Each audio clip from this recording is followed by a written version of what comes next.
택시기사에게 수천만 원의 강도 행각을 벌인 남성이 붙잡혔습니다. 긴 설명보다 화면부터 먼저 만나보는 게 이해를 돕기 편할 것 같습니다.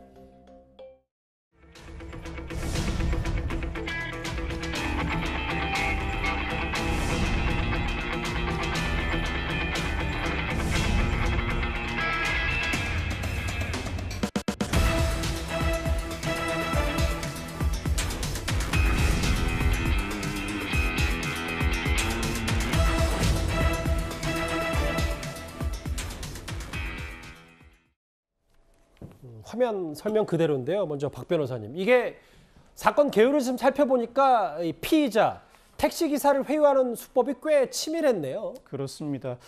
같이 내리지만 앞서가는 사람은 택시기사이고 뒤따라가는 사람은 택시 승객입니다. 예. 특히 승객과 택시기사 같은 공간에 들어가지만 나올 때는 택시 승객만 나오게 되는데 예. 평소에 해당 택시를 반복해서 이용합니다. 신뢰관계가 어느 정도 형성되겠죠. 그 이후에 장거리 출장을 갈 텐데 30만 원을 지급하겠다고 회유를 합니다. 그렇다면 장거리 출장을 가게 되었으니 택시기사가 짐도 직접 들어서 옮겨주기도 하고 상황에 따라서는 숙박을 할 수도 있겠죠. 그 상황에서 많이 필요하시죠? 피로회복제 드시라고 건넵니다. 그 안에는 수면제가 들어있었습니다. 뭔가 좀 방심하고 그렇죠. 친분관계를 하면서 좀 혹한 틈을 타서 이렇게 행동을 한 거네요. 그렇죠. 이에 따라서 택시기사가 잠에 깊이 빠져든 사이에 이 승객은 신용카드를 훔치게 되는데 이렇게 훔친 신용카드를 직접 사용하기도 하고 휴대전화나 가전제품을 사서 되파는 방식으로 1,700만 원 상당의 자산상 이익을 취득합니다.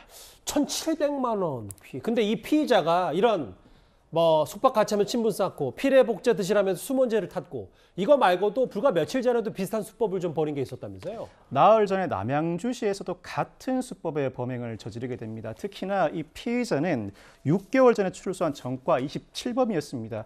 이러한 하나의 행위, 일련의 행위들은 여러 가지 범죄에 해당할 수 있습니다. 수면제를 이용해서 신용카드를 훔친 행위 자체는 특수강도죄에 해당하고 남의 신용카드를 함부로 사용하는 행위는 여신전문금융법 위반에 해당하고 각종 물품을 구입하거나 신용카드를 사용한 행위는 각 업주에 대한 사기죄가 성립하게 됩니다.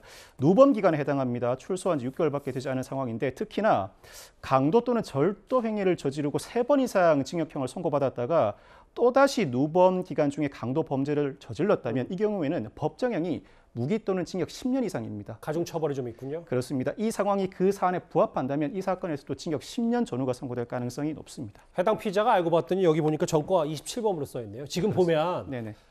사건 전문가시니까 실제로 호의를 이용해서 범죄에 악용하는 경우들이 요즘 꽤 심심치 않게 발생하고 있잖아요. 그렇습니다. 최근에는 교도소에서 출소한 지 얼마 되지 않아서 휴대폰을 구입할 수 없다. 명의만 빌려주면 잠시 사용하다 넘겨주고 그동안의 요금도 지급해 주겠다고 택시 기사를 노린 승객에게 실형이 선고되기도 했습니다. 호의는 우리 사회에서 많이 베풀어져야 하지만 그동안의 관계 얽매기보다는 이상한 낌새가 눈치챌 상황이 되면 단호하게 거절할 필요가 있을 것 같습니다. 저런 수법이 있었군요. 피로회복제, 수면제를 탔다. 택시기사를 이렇게 꿰어서 1,700만 원을 뜯어냈습니다. 사건 사고 소식 하나 더 있는데요. 그 전에 여러분들이 보내주신 댓글들 한번 먼저 읽어볼까요? 첫 번째 목소리입니다. 너도 살고 나도 사는 그런 해결 방식은 없을까? 대우조선해양 파업 말씀하시는 것 같은데요. 예.